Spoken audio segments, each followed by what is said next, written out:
तस्मै श्री गुरुवे नमः। श्री चैतन्य मनोभीष्टं स्थापितं येन भूतले स्वयं रूप कदा मह्यं ददाति स्वपदान्तिकम्। वन्देऽहं श्रीगुरुं श्रीयुतापदकमलं श्रीगुरुं वैष्णवांश्च श्रीरूपं साग्रजातं सहगना रघुनाथां तं सजीवं साद्वैतं सावधूतं परिजनसहिता कृष्ण चैतन्य देवं श्री राधा कृष्ण पादान सहगना ललिता श्री विशाखावितांश। हे कृष्णा करुणा सिंधु दीन बंधु जगतपते गोपेश गोपिका कांत राधा कांत नमस्तुते। ताप्त कांचन गौरांगी राधे वृंदावनेश्वरी वृषभानुसुते देवी प्रणमामि हरिप्रिये। वाञ्छा कल्पतरुभ्यश्च कृपा सिन्धुभैव च पतितानां पावने भयो वैष्णवे भयो नमो नमः। नमो विष्णुपादाय कृष्णपृष्ठाय भूतले श्रीमते भक्ति वेदांत स्वामीति नामिने। नमस्ते सरस्वते देवे गौरवाणी प्रचारिणे निर्विशेष शून्यवादी पाश्चात्य देश तारिणे। जय श्री कृष्ण चैतन्य प्रभु नित्यानंद श्री अद्वैत गदाधर शिवास आदि गौर भक्त वृंद। हरे कृष्णा कृष्णा कृष्णा हरे हरे हरे राम राम राम हरे हरे। आप सबका स्वागत है पांचवें दिन में अध्याय 5। आज हम अध्याय 5 करेंगे। आपको थोड़ा सा सरप्राइज लग रहा होगा कि हमने ये दोबारा कर्म योग जो हमने तीसरे अध्याय में पढ़ा था, जो आप सभी लोग ने थोड़ा अगर ध्यान में हो पीडीएफ पढ़े होंगे, तो तीसरा अध्याय का भी नाम कर्मयोग था और ये इसका भी नाम कर्मयोग है। क्यों है ये हम देखेंगे। इससे पहले थोड़ा कल के बारे में कल हमने क्या पढ़ा था उसका थोड़ा सा चर्चा कर लेते हैं। तो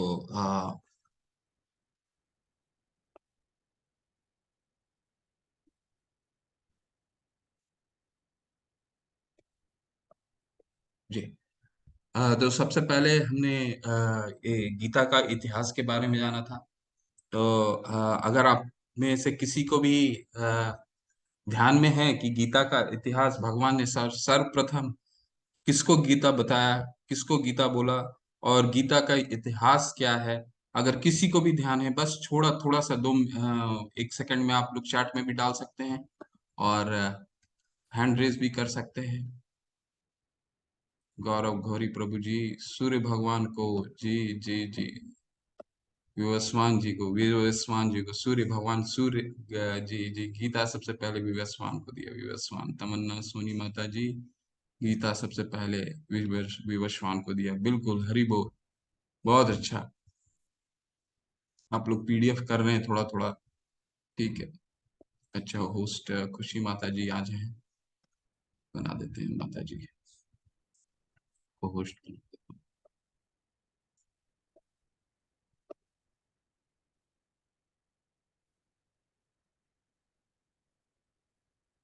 और किन्हीं का सूर्य देव को, मनु ने इक्ष्वाकु को। हरि बोल हरि बोल। शिवी सेठी, बहुत अच्छा बहुत अच्छा। सूर्य को सूर्य ने, विवस्वान को विवस्वान ने, मनु को मनु ने इक्ष्वाकु को। शताक्षी श्रीवास्तव माता जी, बहुत अच्छा। हरि बोल। आप सब ने बहुत अच्छा उत्तर दिया। तो सबसे पहले भगवान ने ये ज्ञान जो है वो सूर्य देव को दिया। जैसे आप सभी लोगों ने बोला, सूर्य देव ने मनु के पिता अ, मनु को दिया, मनुष्य के पिता मनु को दिया। फिर उन्होंने किसको दिया? इक्ष्वाकु को दिया। इक्ष्वाकु कौन थे? तो रघुकुल के पूर्वज थे। रघु तो ऐसे गीता का इतिहास है, ठीक है। फिर उसका कितना साल है तो करीबन हमने कैलकुलेशन करके दिखाया आपको, 12 करोड़ साल पहले है, ठीक है। तो भगवान ने ये गीता का इतिहास 12 करोड़ साल पहले दिया। अब क्या देने की जरूरत पड़ गई? तो फिर वो बोलते हैं एवं परंपरा प्राप्तम इमं राजर्षि यो विदु स काले ने महता योगो नष्ट परम तप। इसलिए मैंने ये ज्ञान दिया क्योंकि मुझे लग रहा है इतने परंपरा के द्वारा कहीं ना कहीं ये गीता का ज्ञान जो है क्षीण हो गया है, कहीं धूमिल हो गया है, डाइल्यूट हो गया है, ठीक है। और और दूसरा, ये गीता का ज्ञान किसको देते हैं भगवान? राज ऋषियों को। एवं परंपरा प्राप्तम इमम राजर्षि यो विदुहु। असुरों को नहीं देते हैं। तो राज ऋषि कौन हो गए? जो वो ऋषिगण जो राजा हुआ करते थे, जो अपने जनता जनार्दन को गीता का ज्ञान प्रचार और प्रसार करते थे, ताकि सारे जनता को भगवान के साथ जोड़ सकें। ठीक है। इसके बाद फिर हमने देखा परंपरा। हमने देखा, अगर आपको किसी को भी ध्यान में हो, चार परंपराएं होती हैं। चार परंपराएं कौन कौन सी थी? तो भगवान, ये परंपरा का क्या अर्थ है? परंपरा का अर्थ है कि भगवान ने सर्वप्रथम ये जो ज्ञान है किनको किनको दिया था? तो चार को दिया था, जिनसे ये परंपराएं निकलती हैं। वो कौन से हैं परंपराएं होती हैं? श्री परंपरा। पहला ब्रह्मा जी को दिया उन्होंने। फिर श्री लक्ष्मी जी को दिया, फिर जिसे लक्ष्मी संप्रदाय हुआ, श्री संप्रदाय। इसके बाद तीसरा है आपका रुद्र संप्रदाय संप्रदाय, जो भगवान शिव को दिया। और चौथा है कुमार संप्रदाय, यानी कि जो ब्रह्मा जी के चार पुत्र थे। ठीक है। तो ब्रह्मा जी के जो हम जिसमें आते हैं वो कौन हो गए? वो ब्रह्मा जी के अग्रज है। और हम किन में आते हैं? ब्रह्म माधव गौड़ीय संप्रदाय। ठीक है। गौड़िया क्यों? क्योंकि 22वें नंबर में महाप्रभु चैतन्य आए थे, जो 500 साल पहले स्वयं भगवान इस कलयुग में जो आए हैं, वो स्वयं भगवान 500 साल पहले आए थे। तो उन्होंने क्या किया? सारे परंपराओं से दो दो चीजें ली, जो अच्छे गुण थे, और फिर विकसित किया। तो हम इसी परंपरा में आते हैं। ठीक है। परंपरा हो गया। फिर भगवान क्या कहते हैं कि भगवान का अवतरण कैसे होता है, वो भगवान ने बताया है कि भगवान का अवतरण कैसे होता है। तो भगवान दिव्य रूप में आते हैं। अजो अपि सन अव्यय आत्मा भूतानाम ईश्वरोपि सन। ठीक है। दिव्य रूप में आते हैं। उनका जन्म जो है वो दिव्य होता है। इसके बाद फिर हमने पढ़ा कि अवतरण कब होता है? तब यदा यदा ही धर्मस्य ग्लानि भवति भारत अभ्युत्थानम धर्मस्य तदात्मनम सृजाम्यहम्। यानी जब धर्म का पतन हो जाता है और अधर्म की वृद्धि हो जाती है, ठीक है, तब भगवान आते हैं। क्यों होता है? तो हमने पढ़ा परित्राणाय साधूनाम विनाशाय च दुष्कृताम। यानी भक्तों का उद्धार करने, प्राइमरी उनका काम है भक्तों का उद्धार करने। फिर सेकेंडरी क्या क्या काम है? सेकेंडरी काम है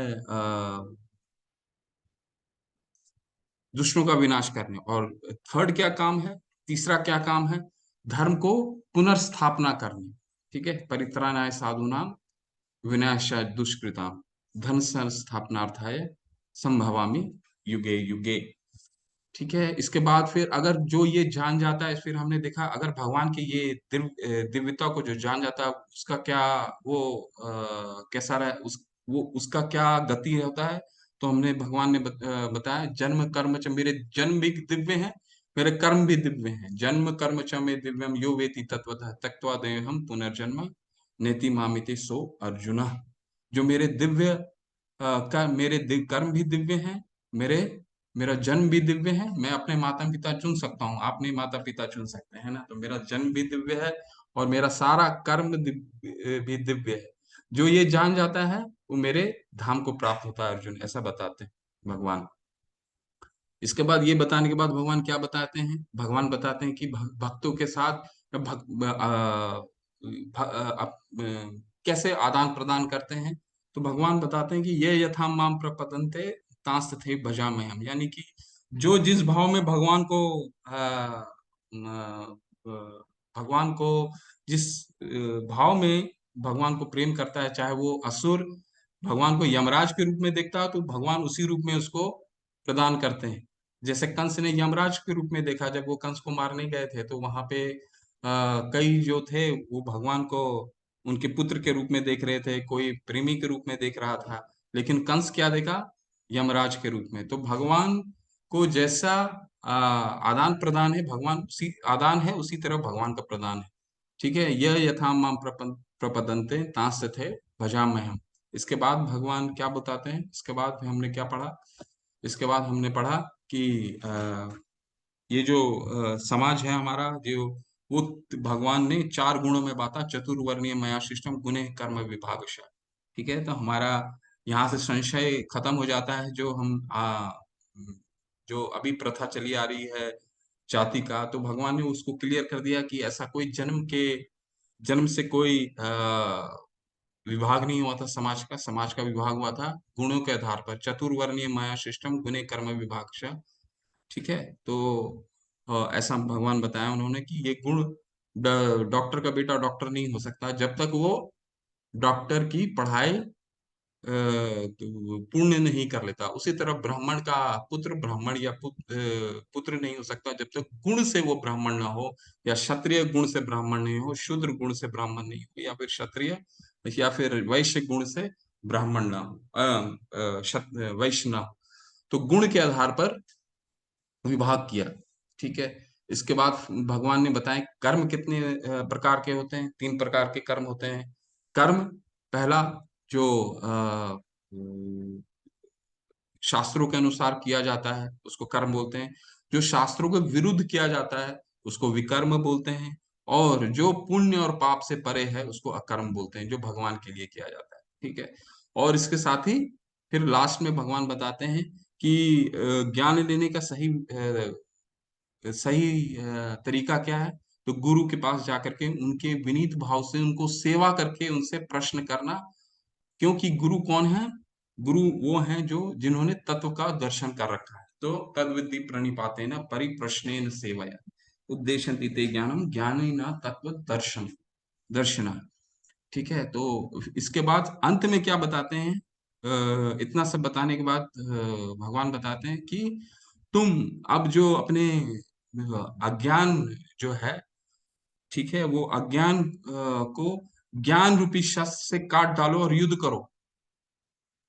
तो अब ये जो लास्ट का हमारा श्लोक था, जो लास्ट भगवान ने बताया कि अज्ञान को, जो अज्ञान उनका जो प्रॉब्लम उन्होंने पहले अध्याय में बताया था, तो वो बोल रहे हैं अब अज्ञान को ज्ञान के तलवार से, शस्त्र से काटो और युद्ध करो। तो ये जो पॉइंट है, ये 5th अध्याय को जो है वो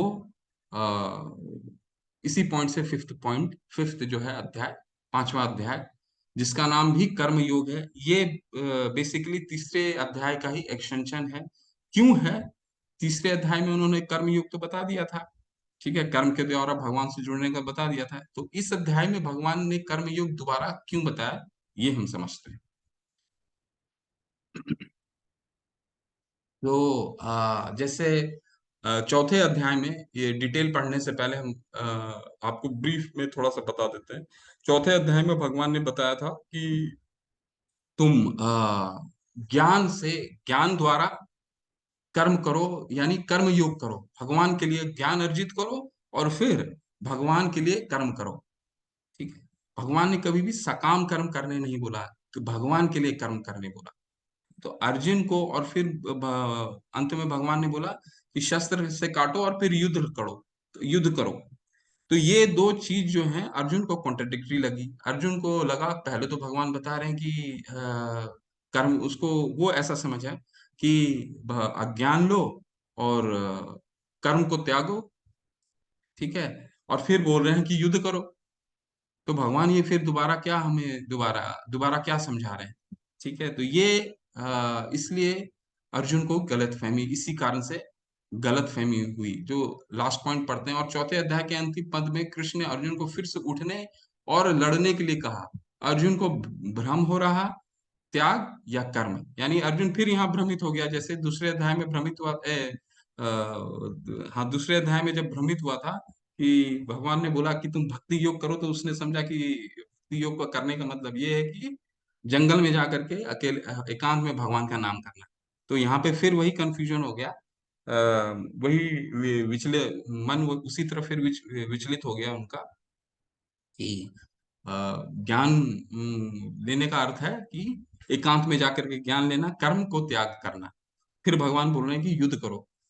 तो अब यहाँ पे अर्जुन क्या प्रश्न करते हैं, ये हम समझते हैं। अर्जुन उवाच संन्यासं कर्मणा कृष्ण पुनर्योग च संशसि यस्य एतयोरेकं तन्मे ब्रूहि सुनिश्चितम। अर्जुन ने कहा है कृष्ण, पहले आप मुझसे कर्म त्यागने के लिए कहते हैं और फिर भक्ति पूर्वक कर्म करने का आदेश देते हैं। क्या आप अब कृपा करके निश्चित रूप से मुझे बताएंगे कि इन दोनों में से कौन अधिक लाभप्रद है? तो अर्जुन वही जो मैंने आपको समझाया, विचलित हो गया है कि आप बताइए भगवान, क्या निश्चित है मेरे लिए? ठीक है, ये कर्म ज्ञान अर्जित करके क्या कर्म का त्याग करना है, या फिर कर्म करना? आपने लास्ट में बोल दिया कि युद्ध करो। ठीक है, तो अब भगवान क्या बोलते हैं ये समझते हैं। बहुत ही विशेष श्लोक है ये। श्री भगवान उवाच संन्यासं कर्मयोगश्च निःश्रेयस कुर्वो भवो तयस्तु कर्म संन्यासात कर्म योगी विशिष्यते। श्री भगवान ने उत्तर दिया, मुक्ति के लिए तो कर्म का परित्याग तथा भक्ति में कर्म दोनों ही उत्तम है।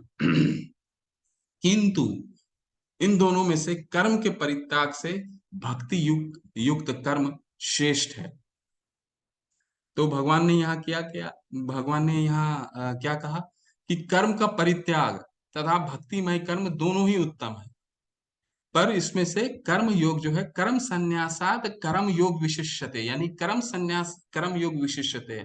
अब आपके मन में प्रश्न होगा, भगवान ने तो यहाँ कर्म को भी संन्यास को भी बोल दिया उत्तम है, उससे उत्तम कर्म योग को बोला। भगवान ने तो तीसरे अध्याय में, चौथे अध्याय में तो समझाया था हमारे कि जब तक हृदय हमारा शुद्ध नहीं है तब तक हम सन्यास ग्रहण नहीं करते। अगर बिना शुद्ध हुए हुए हम सन्यास का ग्रहण करते हैं, कृत्रिम तरीके से हम अपने इंद्रियों को संयमित करते हैं, तो फिर इंद्रियों का पतन होने का बिल्कुल चांस रहता है। जैसे दूसरे अध्याय में उन्होंने बोला था, विषया विनिवर्तन्ते निराहारस्य देहिनः। इंद्र भोग को कितना भी हम कृत्रिम तरीके से रोक लें, पर जैसे ही हम उस चीज को, भोग को देखते हैं, तो फिर हमारा पतन होना स्वाभाविक है, क्योंकि हमारा हृदय शुद्ध नहीं हुआ। हमने भरत महाराज का देखा था कि वो अ, हिरण के इतने सन्यास, सारे राजपाट को छोड़ करके जंगल चले गए भगवान की भक्ति के लिए, और फिर हिरण से उनकी आसक्ति हो गई। ठीक है, फिर हमने फिर ऐसे को भगवान ने क्या बोला है? मिथ्याचारी, जो हमने स्लाइड में आपको दिखाया था, एक स्लाइड में आपको ध्यान में होगा, जहाँ पे एक धूम्रपान करते हुए एक साधु जा रहे थे। तो कहने का तात्पर्य यह है कि जब तक हृदय शुद्ध नहीं है, तब तक सन्यास जो है वो पतन का कारण बन सकता है।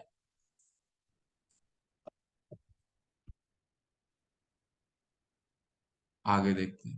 तो इसमें एक उदाहरण आता है, बहुत अच्छा उदाहरण है ये। राजा नृग, भागवतम में इनकी कथा आती है। राजा नृग इक्ष्वाकु के पुत्र थे। हमने देखा ना, इक्ष्वाकु कौन था? इक्ष्वाकु जिसको मनु के पिता ने, मनु ने जिसको गीता का ज्ञान दिया था, उनके पुत्र थे राजा नृग। बहुत बड़े भगवान के भक्त थे और बहुत ही दानी पुरुष थे, राजा थे, बहुत दानी पुरुष थे। और एक बार उनसे क्या गलती हुई, वो गांव सहस्त्र गाय, ब्राह्मणों को गाय का दान करते थे। तो एक बार उनसे क्या भूल हो गया कि वो एक उन्होंने एक ब्राह्मण को गाय दान दे दिया था। अब उनके दिमाग से वो निकल गया कि उन्होंने जो गाय है वो ब्राह्मण को दान दे दिया है। एक दूसरे ब्राह्मण आ गए, वही गाय फिर उन्होंने उनको दान में दे दिया। ठीक है, तो ये उनसे भूल हो गया। ठीक है, भूल होने के बाद फिर दोनों ब्राह्मणों में लड़ाई हो गया। जैसे आप ये चित्र के माध्यम से देख रहे हैं, जो दूसरा तस्वीर है, दोनों ब्राह्मण आपस में लड़ने लग गए। तो ये कंफ्यूज हो गए, तो उन्होंने फिर रोका, राजा नृग ने रोका दोनों को कि आपको मैं सहस्त्र गायों दोनों को आपको दे देता हूँ, कृपया आप आपस में झगड़ा ना करें। पर ये दोनों ब्राह्मण उनसे क्रुद्ध होकर के चले गए, और इससे उनको काफी दोनों उनको लगा कि ये का बहुत बड़ा पाप है। जब उन्होंने शरीर त्यागा, तो यमराज के पास जब गए, तो यमराज ने बोला, तुमने पाप तो किया है, क्योंकि आप ब्राह्मण को आपने दुखी करा है। तो पहले ये बताओ कि तुमको क्या चाहिए, पहले तुम क्या भोगना चाहते हो? पहले स्वर्ग की, क्योंकि वो भक्त तो था ही, भगवान का बहुत बड़ा भक्त था, तो उस स्वर्ग की प्राप्ति तो होगी। स्वर्ग भोगोगे या फिर नरक का वास करोगे। तो उसने दूसरा वाला पहला चुना था। नरक उसको क्यों मिला? क्योंकि इतने पुण्य कार्य करने के बाद भी, इतने पुण्य कार्य करने के बाद भी उससे ये गलती हुई, और फिर वो गिरगिट के रूप में उनको, उनका जन्म हुआ। और गिरगिट के रूप में फिर यमराज ने उनको बोल दिया था कि आपका उद्धार भगवान ही कर सकते हैं। तो जब ग्वाल बालों के साथ भगवान खेल रहे थे, तो खेलते खेलते उनके जो ग्वाल बाल थे, उन्होंने देखा कि कुएं में एक बहुत बड़ा गिरगिट बैठा है, जो ये आपको दिख रहा है चित्र के माध्यम से। तो वो कान्हा को गए बोलते हुए, बाल गोपाल को। तो वो आए और उन्होंने अपना हाथ दिया, और जैसे ही हम उन्होंने हाथ दिया, वो देवतुल्य पुरुष बन गए। तो कहने का यहाँ तात्पर्य ये है इस कथा के माध्यम से, कि हम कितने भी पुण्य कर लें, वो पुण्य का एक जब तक हमारा पुण्य का बैंक बैलेंस रहेगा, तब तक हम स्वर्ग भोग सकते हैं, और फिर हमारा पतन निश्चित है। तो इसीलिए जब तक हमारा हृदय शुद्ध नहीं है, तो हम संन्यास नहीं ले सकते।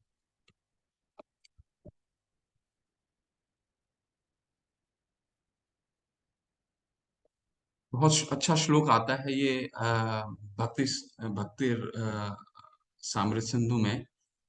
पाप किंचितया बुद्धिया हरि संबंधी वस्तुना मुमुक्षुमि परित्यागो वैराग्यं फल्गु कथयेत। जब लोग भगवान से संबंधित चीजों की मुक्ति को प्राप्त करने के लिए उत्सुक होते हैं, तथा उन्हें भौतिक होने के लिए सोचना उनके त्याग को अधूरा कहा जाता है, ऐसा बताते हैं। मतलब कहने का क्या मतलब है कि अ, हम अगर भगवान की मुक्ति की आशा में वस्तु का भौतिक समझकर उसका त्याग करें, तो गलत है। क्यों ऐसा गलत है? क्यों कोई मुक्ति में अपने वस्तु को त्यागना, ऐसा क्यों बोल रहे हैं गलत है? वस्तु को त्याग करना क्यों बोल रहे हैं गलत है? आपको कोई किसी को कोई आइडिया है? आप लोग हैंड रेज कर सकते हैं चैट में। 2 सेकंड, जब तक चर्चा नहीं करेंगे, तब तक ये विषय समझने में मुश्किल। आज छोटा अध्याय है, इसलिए चर्चा करते हुए चलते हैं। क्यों ऐसा बोल रहे हैं कि भौतिक चीजों को त्याग करना गलत है?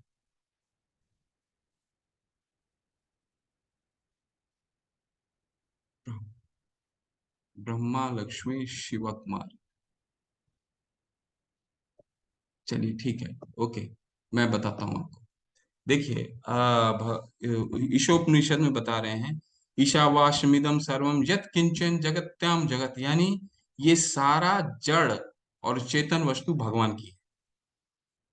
तो हम लोगों को ये तो ऑलरेडी रेंटेड चीज है, ये तो हमारी वस्तु है ही नहीं। तो हमको त्याग करने का कोई मतलब ही नहीं है। हम त्याग तो तब कर सकते हैं जब ये हमारी वस्तु हमारी हो।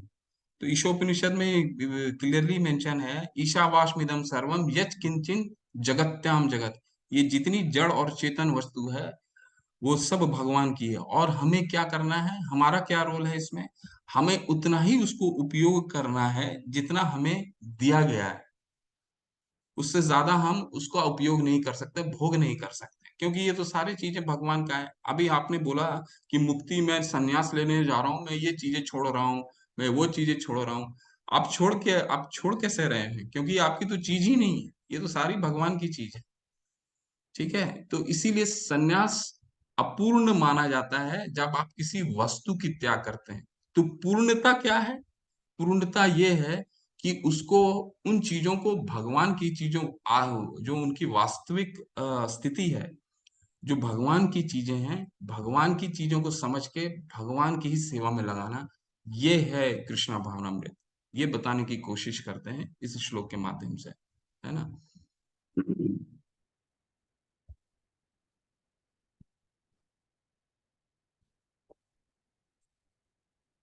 देखिए आगे क्या कह रहे हैं, गेयम से नित्य सन्यासी यो न द्वेष्टि न कांक्षति निर्द्वंदो ही माँ भाव सुखम बंधन मुच्यते प्रमुच्यते। जो पुरुष न तो कर्म फलों से घृणा करता है, न कर्म फल की इच्छा करता है, वह नित्य सन्यासी जाना जाता है।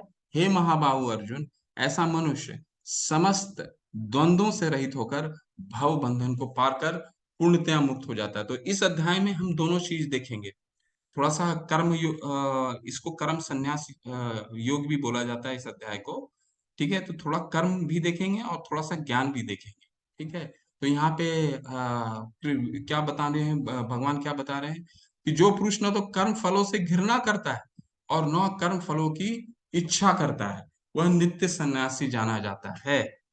हे महाबाहु अर्जुन, ऐसा मनुष्य समस्त द्वंद्वों से रहित होकर भव बंधन को पार कर पूर्णतया मुक्त हो जाता है। तो यहाँ बताने की कोशिश कर रहे हैं ना, उसी किसी चीज से लगाव है, ना किसी चीज से घृणा करता है। प्रभुपाद जी को एक रिपोर्टर ने एक बार पूछा था कि आप लोग तो प्रचार करने के लिए हवाई जहाज का यूज करते हैं, आप तो बहुत ही ऐशो आराम से सफर करते हैं। तो प्रभुपाद जी बताया उन्होंने कि हम हवाई जहाज का इसलिए नहीं यूज कर रहे हैं कि हम उसको वो भौतिक हमें उसमें आराम चाहिए, इसलिए यूज कर रहे हैं कि हमें प्रचार करने जाना है और जल्दी पहुंचना है। तो इसीलिए ना ही तो कर्म फलों से कोई घृणा करता है, ना ही उसकी इच्छा, उनकी इच्छा नहीं है, ना ही किसी तरह का घृणा करता है ना, ऐसा बताते हैं।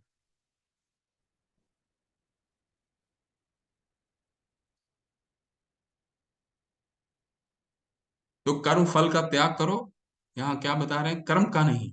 यानी यहाँ भगवान क्या बता रहे हैं, कर्म फल का त्याग करो, कर्म का नहीं। क्योंकि कर्म का त्याग का क्या मतलब हो गया, किसी आपने वस्तु को त्याग कर दी जो आपकी है ही नहीं। ठीक है, तो आप कर्म का त्याग, भगवान क्या बता रहे हैं, फल का त्याग करो, कर्म का त्याग नहीं करो। अब जैसे श्रीला प्रभुपाद जब अमेरिका गए थे, तो वो किन के बीच में रहे थे, वो उन जैसे मैंने आपको पहला दिन ही बताया था, हिप्पियों के बीच में रहे थे। ठीक है, तो हिप्पियों के बीच में, हिप्पियां कौन थे, हिप्पीज कौन थे उस समय, वियतनाम वॉर से के कारण काफी लोग जो सड़क पे आ गए थे, उन्होंने बहुत सारे ग्रहित कार्य करते थे, नशीली दवाइयों का सेवन करते थे, अवैध संबंध का करते थे, जो चोरी, हर तरह का ग्रहित कार्य कर रहे थे। लेकिन प्रभुपाद जी से कुछ कहीं भी प्रभुपाद जी को किसी ने पूछा कि आपको तो उनके संस्कृति के हिसाब से चेंज करना पड़ेगा। पर प्रभुपाद जी ने कहा कि मैं उनकी संस्कृति अपनाने नहीं जा रहा हूँ, अपनी संस्कृति बताने जा रहा हूँ, और वही हुआ। ठीक है ना, और सारे जितने भी हिप्पीज थे, सारे हैप्पी हुए बाद में, है ना। एक बहुत अच्छा इस पे कथा आता है, इसको आपको बताता हूँ, ध्यान से सुनिएगा। जो आप चित्र जो देख रहे हैं यहाँ, ये हैं हरिदास ठाकुर। इनको बोलते हैं नामाचार्य हरिदास ठाकुर। क्यों बोलते हैं नामाचार्य, क्योंकि ये 3 लाख डेली 3 लाख माला का जप करते थे, इसलिए इनका नाम ही पड़ गया, नामों के आचार्य हैं, नामाचार्य हरिदास ठाकुर। ठीक है, और ये इनसे उस राज्य के राजा बहुत ही ईर्ष्या करते थे, क्योंकि हर समय भगवान का नाम लेते थे और भगवान के अलावा इनका किसी से इनका लगाव नहीं था। तो राजा बोलते थे कि भाई ये तो मुझे राजा मानते ही नहीं, ये तो भगवान को ही मानते हैं। तो इन्होंने, राजा ने क्या किया, उनको विचलित करने के लिए क्या किया, एक हीराबाई नाम करके उन्होंने एक वेश्या को बोला कि तुम इनको जाओ और इनको इनको विचलित करो। तो अ, जो हीराबाई थी उनके पास गई।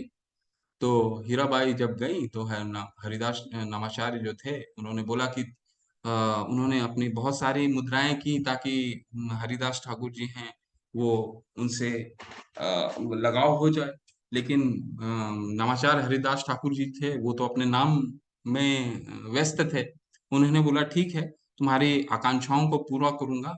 मुझे मेरा आज नाम का जो जप है वो पूर्ण नहीं हुआ है, अपूर्ण है, इसीलिए तुम जब तक बैठो, मैं मेरा जब जब कंप्लीट हो जाएगा फिर मैं आपसे बात करता हूँ। तो पूरी रात गुजर गया। ठीक है, तो रात गुजर गया, तो नाम उनका तो 3 लाख नाम जप करते थे।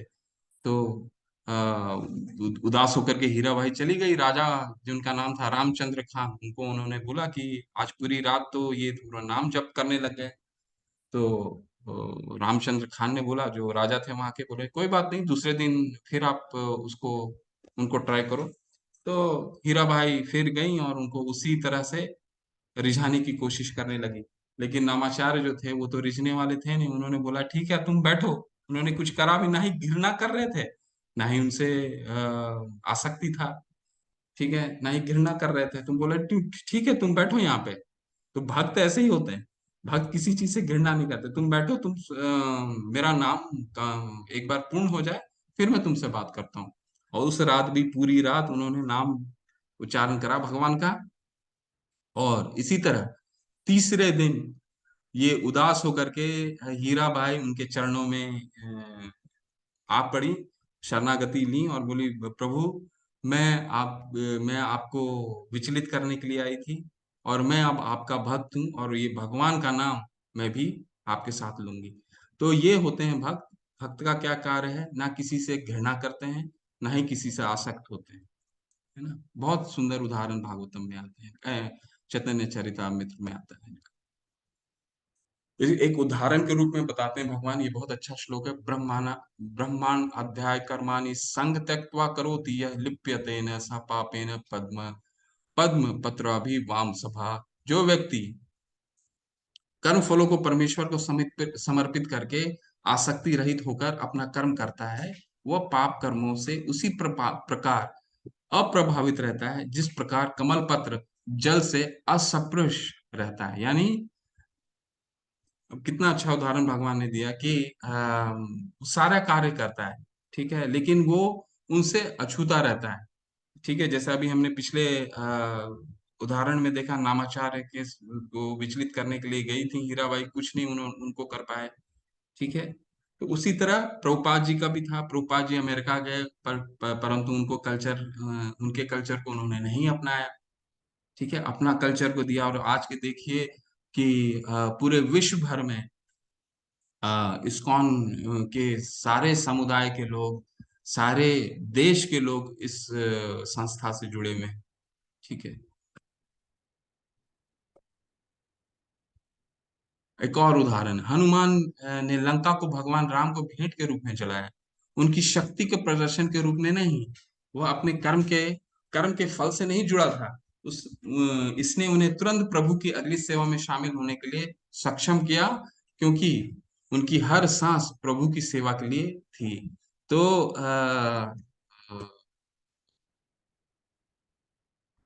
हनुमान जी जो थे, पूरी लंका को उन्होंने जलाया। लंका को क्यों जलाया? अपनी शक्ति प्रदर्शन करने के लिए नहीं जलाया, बल्कि भगवान की सेवा कर, अपने जो क्रोध था, उस क्रोध को भी उन्होंने भगवान की सेवा में अर्पित करा। ठीक है, शक्ति प्रदर्शन नहीं करा। ठीक है, और बाद में राम जी बहुत प्रसन्न हुए। ठीक है, तो कहने का तात्पर्य, प्रभुपाद जी बताते हैं कि हमें अपनी उपलब्धियों को कृष्ण के चरण कमलों पर रखना चाहिए, ताकि इसके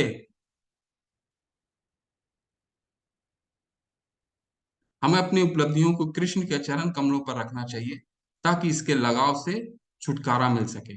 तो हम जितने अपने कर्मों के प्रति आसक्त होंगे, जितने आसक्त नहीं होंगे, उतने जो भगवान, सारी वस्तुओं भगवान का समझ करके अगर हम भगवान की सेवा में अर्पित करते हैं, तो हम बंधन से मुक्त रहेंगे। जैसे हमने तीसरे अध्याय में पढ़ा था ना, यज्ञार्थार्थ कर्मणो अन्यत्र लोको यम कर्म बंधन। तो वीडियो डिस्टर्ब हो रहा है क्या?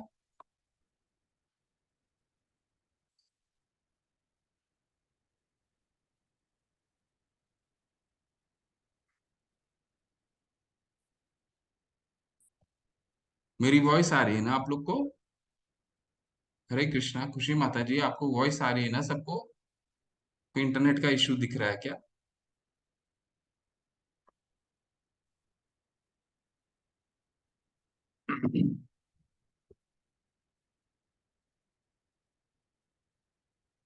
ठीक है, ठीक है, ओके, ओके, ओके।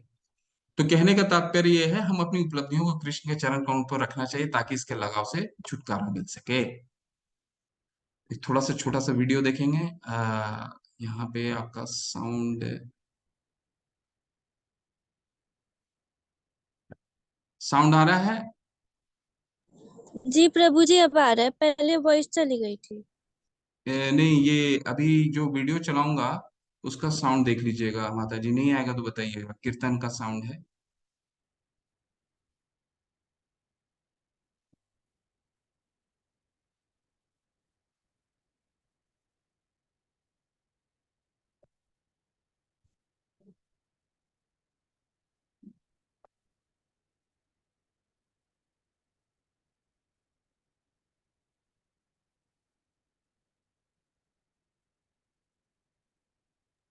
प्रभु जी, वॉइस नहीं आ रही।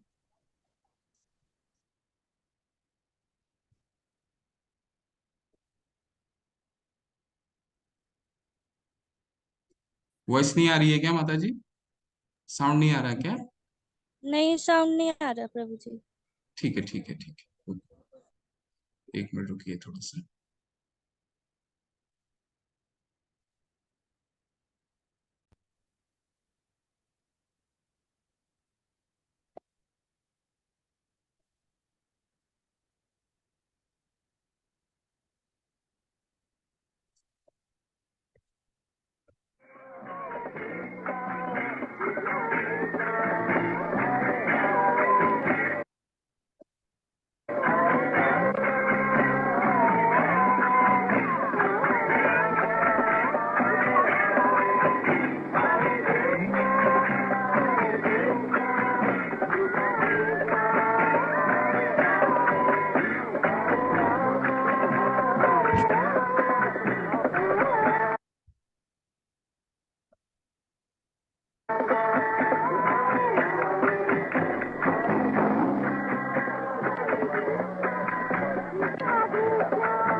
ओके।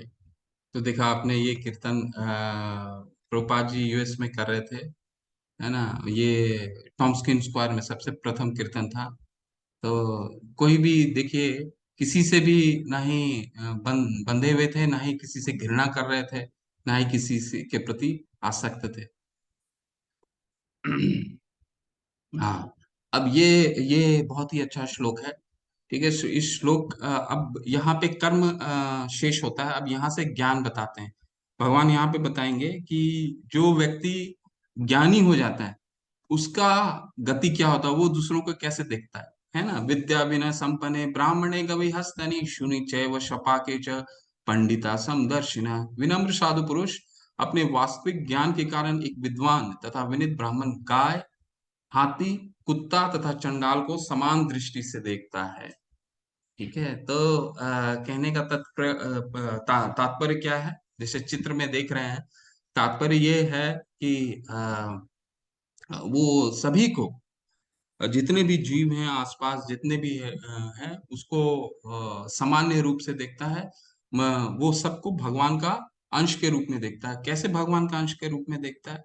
सबको वो आत्मा के रूप में देखता है। और जो शरीर मिला है, वो तो एक बाहरी आवरण है ना। शरीर तो बाहरी आवरण है, जैसे हमने कल भी पढ़ा था। क्यों आवरण मिलता है? ये प्रकृति के गुणों के बंध, हम बंध जाते हैं, उसके कारण मिलता है ना? प्रकृति क्रिय मानानी गुणे कर्मणि सर्वशा अहंकार विमूढ़ात्मा कर्तारमिति मन्यते। तो गुणों, प्रकृति के जो गुण हैं उसके अधीन होते हैं हम। उसके अनुसार हमें ये बॉडी मिलता है, जो एक कपड़े के समान है।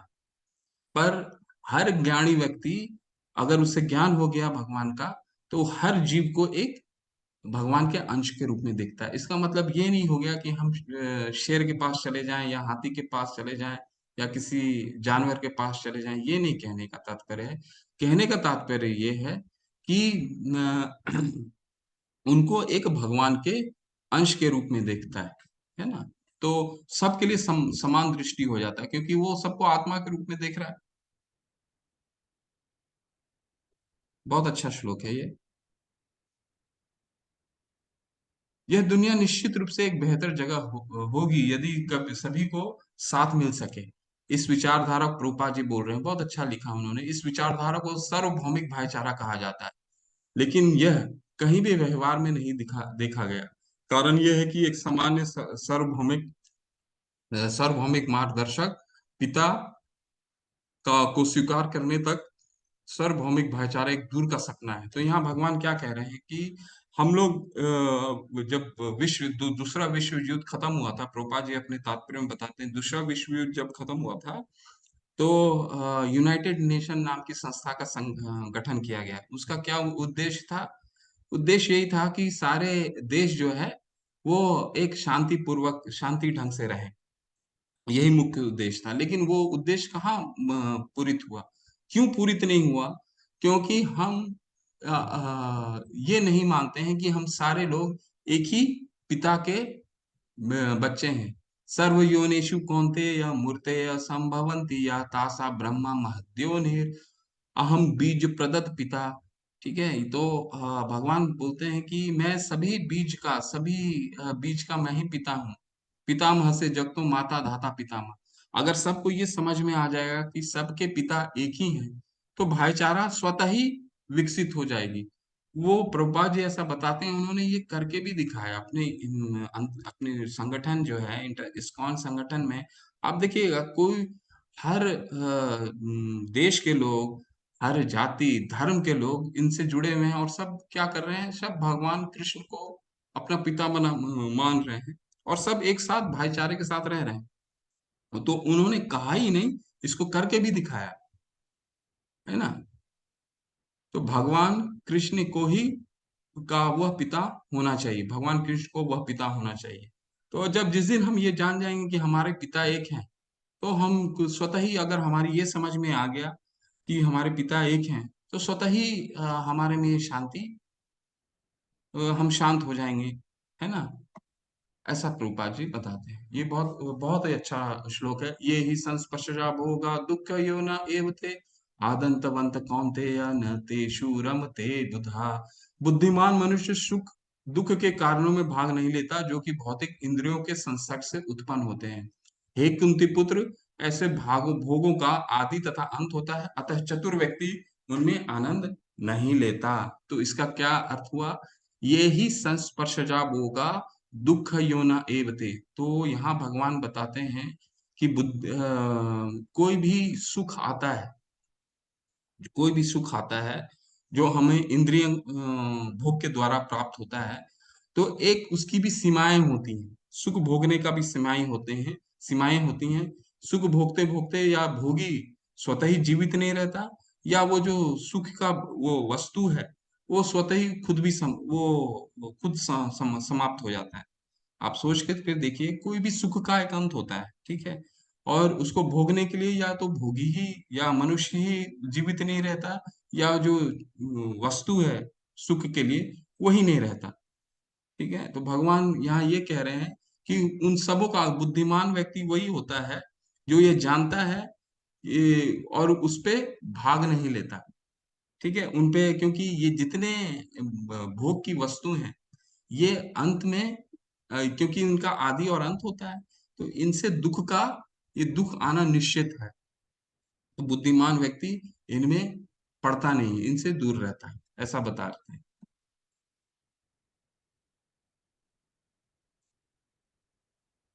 आगे बढ़ते हैं।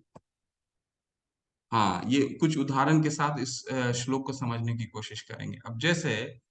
अ, अब जैसे आप देखेंगे पहला चित्र में, ये जो एक तरह के कीड़े होते हैं जिसको आग की रोशनी से या आग से बहुत लालायित होता है, बहुत ही उसको आकर्षक करता है, आकर्षण करता है।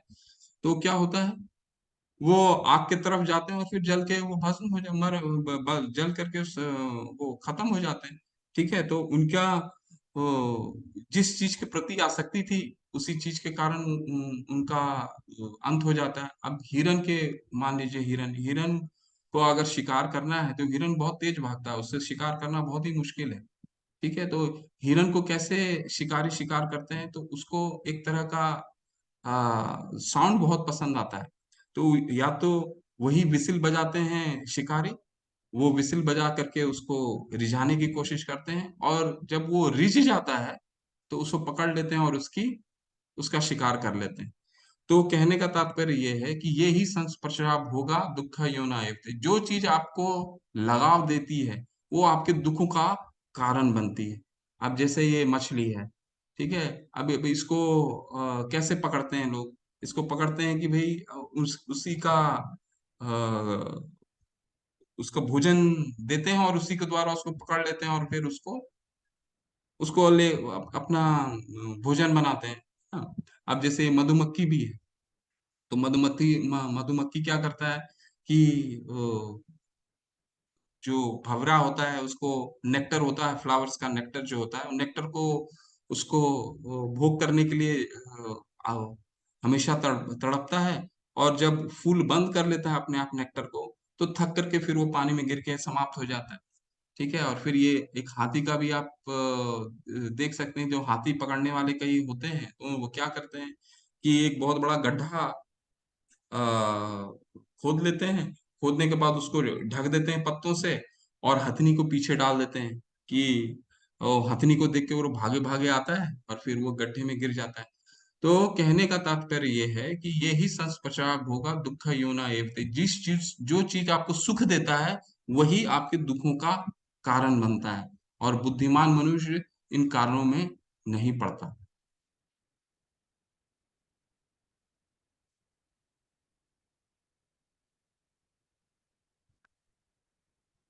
तो ये हम अब अंतिम श्लोक में आ गए हैं, बहुत ही अच्छा श्लोक है, इसमें कुछ चर्चा करेंगे।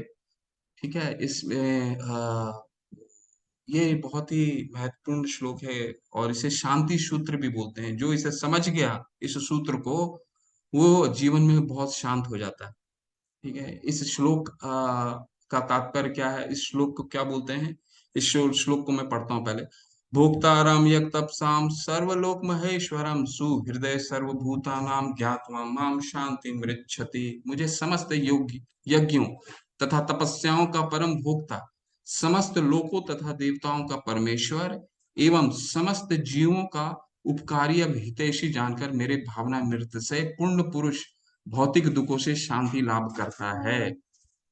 यानी भोक्ताराम यज्ञ तपसाम, भोक्ताराम यज्ञ तपसाम का मतलब ये है कि मैं सब यज्ञों का मैं भोक्ता मैं ही हूँ।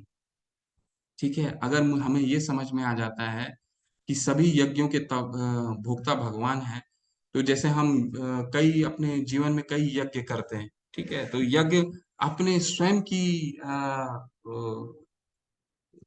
अगर हम ये स्वयं का भोग के लिए यज्ञ करते हैं और हमें वो चीज प्राप्त नहीं होता है, मान लीजिए एक उदाहरण के रूप में मैं कई परिवार को जानता हूँ जो वैष्णो देवी जाते हैं। ठीक है, मैं ऐसे कई लोगों को जानता हूँ जो किसी को कोई चीज को मान करके, मतलब होता है ना कि कोई चीज को उन्होंने मांगा है, या फिर कोई चीज को भौतिक आसक्ति, किसी चीज की भौतिक इच्छा है उनको, उस इच्छा को लेकर के वो दर्शन करने के लिए गए। तो वो दर्शन में उन्होंने यज्ञ किया, वहां पूजन करा, और जब वो आसक्ति, वो चीजें उनको नहीं मिलती हैं तो वो दुखी हो जाते हैं। ठीक है, लेकिन हमें क्या रूप से यज्ञ करना है? हमें भगवान को सेवा के रूप में यज्ञ करना है। ठीक है, क्योंकि यहाँ भगवान बता रहे हैं सुहृदय सर्वभूता नाम, क्योंकि मैं आपसे, आपका सबसे ज्यादा अब हितैषी हूँ। तो हमें भगवान को बताने की जरूरत नहीं है कि ये मेरे में ये कमियां हैं, मुझे ये चीज चाहिए। भगवान को देखिए, देवताओं और भगवान में क्या फर्क है कि देवता जो हैं वो आपसे खुश होकर के हो सकता है आपको वो चीज दे दें। जैसे आप दुकान में गए, एक दुकान में गए, ठीक है, आपका स्वास्थ्य खराब है, आपका दांत खराब हो गया, आपने चॉकलेट लिया। ठीक है, लेकिन एक दुकानदार को आपने जब आप पैसा देते हैं, तो दुकानदार वो आपको चॉकलेट दे देता है। लेकिन वही चॉकलेट अगर आप पिता से मांगने जाएंगे तो पिता आपको वो चॉकलेट नहीं देंगे। क्यों नहीं देंगे? क्योंकि पिता आपके हितैषी हैं। ठीक है, तो देवता हो सकता है एक बार दे दे, लेकिन जो भगवान है, भगवान हमारे लिए जो श्रेष्ठकर होगा वही देंगे। कृष्ण बार बार बोलते हैं श्रेष्ठकर, मुझे श्रेष्ठकर बताइए। तो हमारे लिए जो हितैषी, जो हितकर होगा वही भगवान देंगे।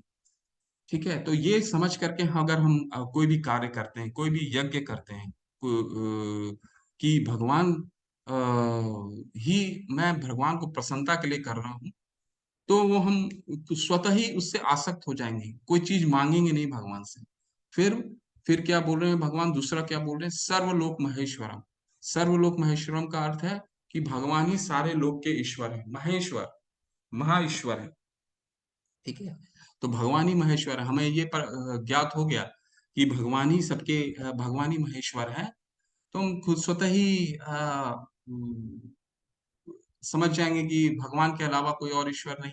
फिर क्या बोल रहे हैं तीसरा, सुहृदय सर्वभूतानाम। जैसे मैंने आपको बताया कि भगवान हमसे सबसे बड़े हमारे हितैषी कौन है, हमारे इस भौतिक धरातल में सबसे बड़े हितैषी हमारे माता और पिता हैं। माता पिता से भी बड़े कौन हितैषी हैं, भगवान। तो हमें कुछ मांगने की जरूरत ही नहीं है भगवान से, जो भगवान ने स्वयं बोला है कि मैं आपका सबसे बड़ा हितैषी हूँ। तो हमें अगर ये हम समझ जाएंगे कि भगवान महेश्वर है, भगवान ईश्वर हैं, और ईश्वर स्वतः ही ये बोल रहे हैं कि मैं आपका सबसे बड़ा हितैषी हूँ, तो हमारे मांगने की क्या जरूरत है। हम अपने माता पिता से कहाँ, माता पिता तो हमारी स्वेच्छा से स्वतः ही सब कुछ जानते हैं कि हमें क्या चाहिए। एक पुत्र या पुत्री का जो भी रिक्वायरमेंट रहता है, जो उनके लिए हितकर है, वो माता पिता जरूर अपनी क्षमता के अनुसार पूरा करते हैं। तो भगवान तो सबसे बड़े हितैषी हैं। ठीक है, तो अगर ये तीन चीजें किसी को भी ज्ञात हो जाता है, तो वो शांत हो जाता है जीवन में, कि भगवान के लिए ही यज्ञ करना है, भगवान ही सबसे बड़े हितैषी हैं, और भगवान ही सबसे बड़े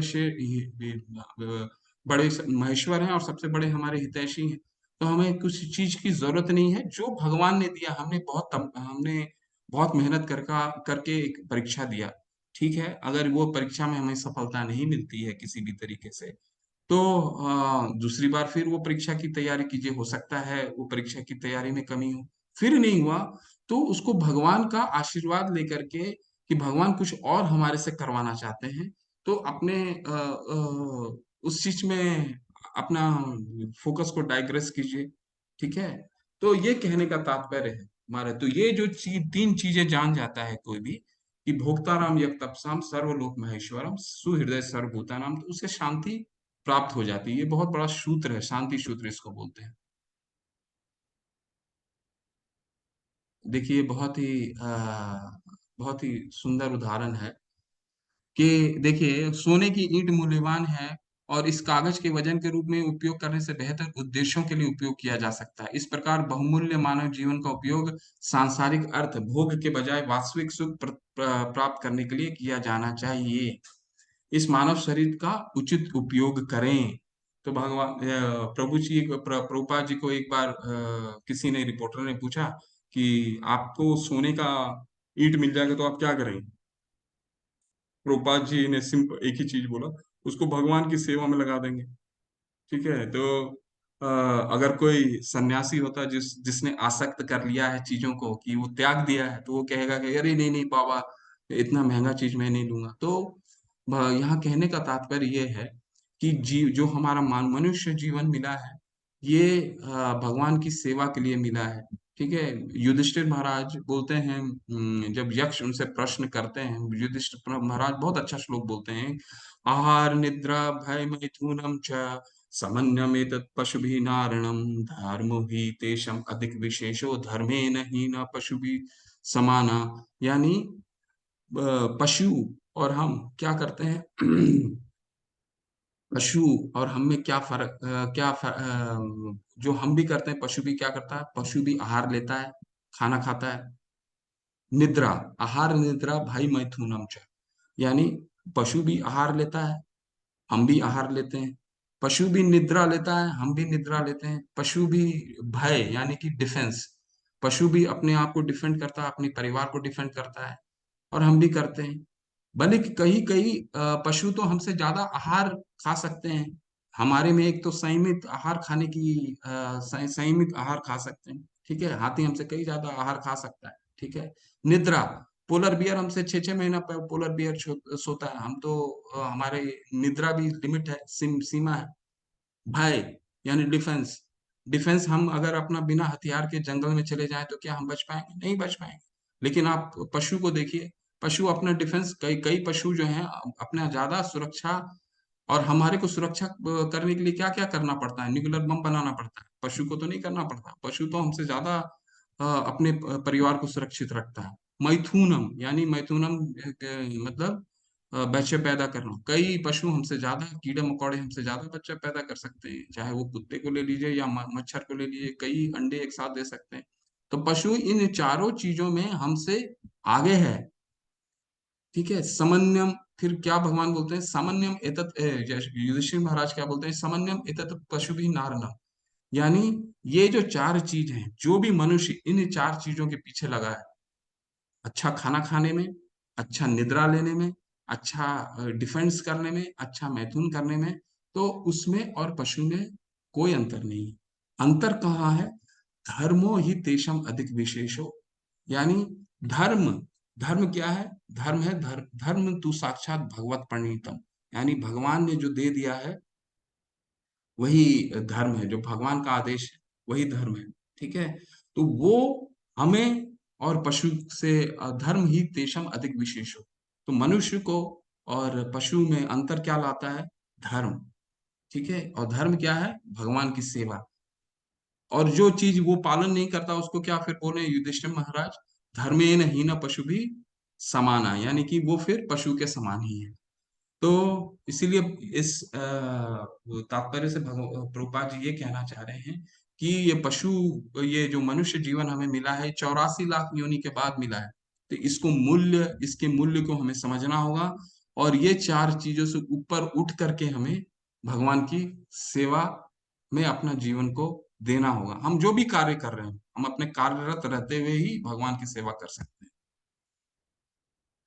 तो प्रभुपाद जी क्या कह रहे हैं? प्रभुपाद जी इस तात्पर्य, इस अध्याय के बारे में कहते हैं, ये 5वां अध्याय कृष्ण भावनामृत की जिस सामान्यतया कर्मयोग कहते हैं व्यवहारिक व्याख्या है। यहाँ पर इस प्रश्न का उत्तर दिया गया है कि कर्म योग से मुक्ति किस तरह प्राप्त होती है।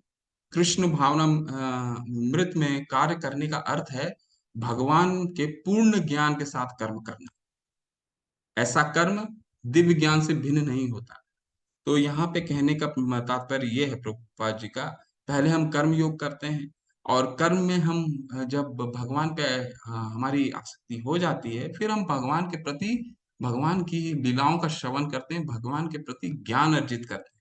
ज्ञान से हम और भी किस भगवान को जानने का प्रयास करते हैं।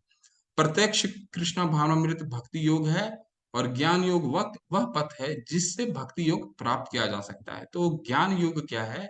जिसके द्वारा भक्ति योग को प्राप्त करता है। ज्ञान योग की परिणति जो है भक्ति योग में जाती है। कृष्ण भावनामृत का अर्थ है परमेश्वर के साथ अपने संबंध को पूर्ण ज्ञान प्राप्त करके कर्म करना, और इस चेतना को पूर्णता का अर्थ है कृष्ण या शिव भगवान का पूर्ण पूर्ण ज्ञान।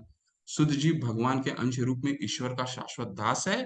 वह माया पर प्रभुत्व जताने की इच्छा से ही माया के संपर्क में आता है, और यही उसके कष्टों का मूल कारण है। जब तक वो पदार्थ के संपर्क में रहता है तो उसकी भौतिक आवश्यकताओं के लिए कर्म करना पड़ता है, किंतु कृष्णा भावनामृत उसे पदार्थ को परिधि में स्थित होते हुए भी आध्यात्मिक जीवन में ले आता है, क्योंकि भौतिक जगत में भक्ति का अभ्यास करने पर जीव का दिव्य स्वरूप पुनः प्रकट होता है। कहने का तात्पर्य ये है कि देखिए, भक्त भी अपने नित्य कर्म करता है, और एक सामान्य मनुष्य भी, सामान्य लोग भी जो भक्त नहीं है, वो भी सामान्य कार्य करते हैं। पर डिफरेंस क्या है? डिफरेंस क्या है? डिफरेंस ये है कि अब जैसे कल एक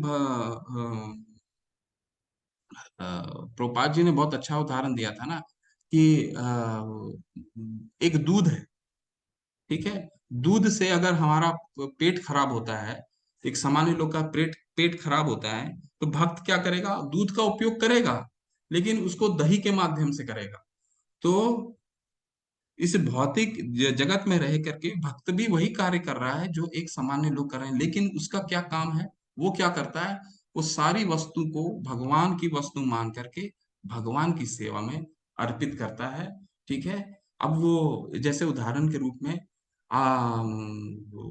एक सामान्य लोग भी खाना खाते हैं, भगवान भी भक्त भी खाना खाता है। ठीक है। लेकिन वो भक्त क्या करता है, सारे खाना को जो है अच्छे अच्छे भोजन खाता है, भगवान को अर्पित करके भोजन ग्रहण करता है। तो सारे लोग नृत्य करते हैं, तो एक भक्त भी नृत्य करता है, लेकिन भगवान की सेवा के लिए नृत्य करता है। ठीक है। कुछ सब लोग गाना गाते हैं, एक भक्त भी गाना गाता है, लेकिन वो क्या करता है, वो कीर्तन करता है, भगवान का नाम गुण और लीला का कीर्तन करता है।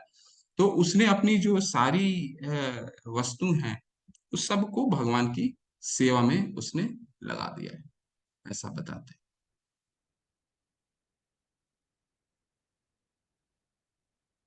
ये सारांश है, ये हम लोग कल करेंगे। इसी के साथ ही ये अध्याय आज समाप्त होता है। हरे कृष्णा। किसी का कुछ प्रश्न है तो आप प्रश्न कर सकते हैं। आपसे एक सबसे प्रार्थना है कि विषय वस्तु से रिलेटेड प्रश्न करें, तो क्या है, आपका भी ज्ञानवर्धन होगा, मेरा भी ज्ञानवर्धन हो। ठीक है। टेक्निकलिटी कोशिश कीजिए कि फिलॉसफी को समझें, टेक्निकलिटी को थोड़ा सा, जब फिलॉसफी समझ में आ जाएगा तो टेक्निकलिटी अपने आप स्वतः ही समझ में आ जाएगी। ठीक है। चलिए प्रश्न कर रही है।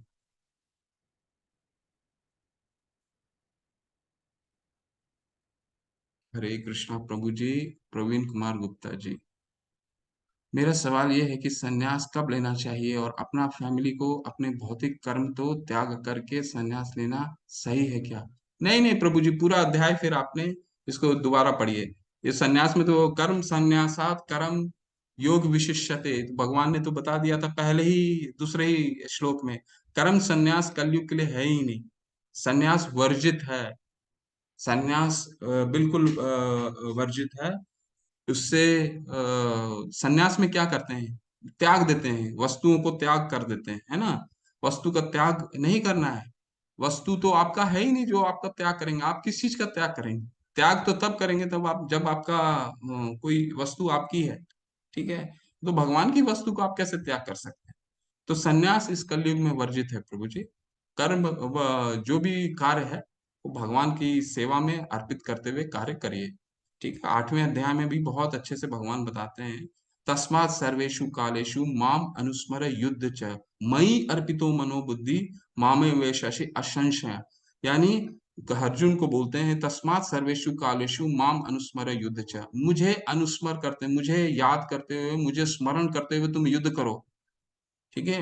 और अपनी बुद्धि मई अर्पितो मनोबुद्धि, अपने मन और बुद्धि मेरे में अर्पित करते हुए तुम युद्ध करो, और तुम विजय प्राप्त करोगे, या तुम भगवान तुम मुझे प्राप्त करोगे, इसमें कोई संशय नहीं। तो सन्यास इस कलयुग के लिए नहीं है प्रभु जी।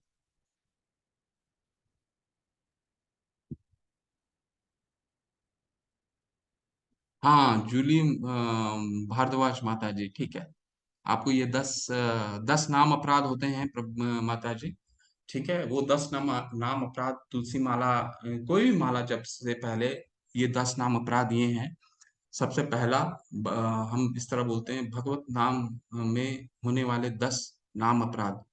ठीक है। और जब ये 10 नाम अपराध जरूर बोलिए, और उसके बार बार बोलिए, तब आपको समझ तब इसके स्मरण याद में हो जाएगा। पहला, महाभागवतों की निंदा करना। महाभागवत यानी भगवत, भक्तों की निंदा करना। भक्तों की निंदा करना जिन्होंने अपना संपूर्ण जीवन भगवान के प्रचार प्रसार में अर्पित कर दिया, उनकी निंदा नहीं करनी चाहिए कभी भी। पहला। दूसरा, शिव ब्रह्मा आदि देवों को भगवान के तुल्य या भगवान से अभिन्न समझना। शिव ब्रह्मा जो हैं, जो देवता हैं, इतने बड़े देवता हैं, उनको भगवान के समान या उनसे अभिन्न समझना। वो भगवान के विस्तार, भगवान का ही उनसे ना ही उनको भगवान के तुल्य समझना है, या ना ही उनको भगवान के बराबर समझना है। दूसरा। तीसरा, गुरु की अवहेलना करना, या उनको एक साधारण मनुष्य समझना। बहुत इंपॉर्टेंट है। गुरु जो होता है, यस्य प्रसादा भगवत प्रसादो, यस गुरु जो है, जिनका तत्व का दर्शन हो गया, उनको भगवान का रूप बोलते हैं। शास्त्र, सारे शास्त्र बोलते हैं, शास्त्र धरित्वेन समस्त्र शास्त्रे, यानी सारे जो शास्त्र हैं गुरु को भगवान का ही दर्जा बोलते हैं देने के लिए। तीसरा, चौथा है हरि नाम, चौथा है वेद, वेद श्रुति प्रमाणों का खंडन करना। ठीक है, वेद को कभी भी खंडन नहीं करना। पांचवा है कि हरि नाम की महिमा को काल्पनिक समझना, जो हम हरे कृष्णा करते हैं उसकी महिमा को काल्पनिक समझना, पांचवा।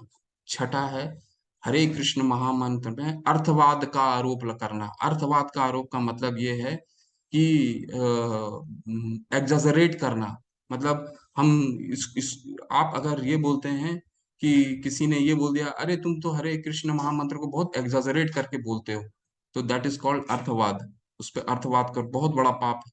सातवां, नाम के बल पे पाप करना।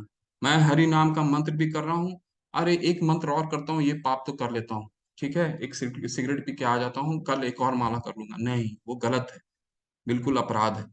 ठीक है, अब तक हरि कृष्ण महामंत्र से क्या होगा, आपने अब तक जो हमने जो भी पाप करा है, मैंने जो भी पाप करा है, वो उसकी शुद्धि हो जाएगी। लेकिन उसकी शुद्धि कब होगी, जब हम आगे कुछ नहीं करेंगे। तो नाम के बल पे पाप करना, सातवां। आठवां है हरे कृष्ण महामंत्र को किसी वेदों में वर्णित शुभ कर्म कांड के समान समान समझना। अरे इसको करने से मुझे ये मिल जाएगा, इसको करने से ये मिल जाएगा, ये कर लूंगा तो मेरा परीक्षा अच्छा चल जाएगा। नो, नहीं, ये अपराध है। ये भगवान को आप स्मरण कर रहे हैं। ठीक है, इसमें कोई वेदों में वर्णित शुभ कर्म कांड के समाज नहीं समझना। नौवा, अश्रद्धालु व्यक्ति को हरि नाम का महिमा का उपदेश करना। जिनको भगवान में श्रद्धा नहीं है, उनको उपदेश देना, वो भी एक पाप है। और दसवां अपराध है इसकी अगाध महिमा श्रवण करने के बाद भी, हम इसकी अगाध महिमा श्रवण कर रहे हैं, इसके बाद भी इस पे पूर्ण विश्वास ना होना या भौतिक आसक्ति बनाए रखना। हम इसका श्रवण कर रहे हैं, इसके बाद भी हम इस पे विश्वास नहीं कर रहे हैं और हम भौतिक आसक्ति बनाए हुए हैं, ये दसवां अपराध है। और इसके बाद हम मंदिर में बोलते हैं कि सावधानी से जप ना करना भी अपराध है और सभी अपराधों का जड़ है। इसीलिए सभी वैष्णवों को सावधानी पूर्वक जप करना चाहिए, ताकि जीवन का मुख्य लक्ष्य, भगवान के चरण, जीवन का मुख्य लक्ष्य जो है, वो शीघ्र अतिशीघ्र हमें प्राप्त हो। और वो जीवन का लक्ष्य क्या है, कृष्ण प्रेम। ठीक है, तो ये 10 नाम अपराध है। हरे कृष्णा।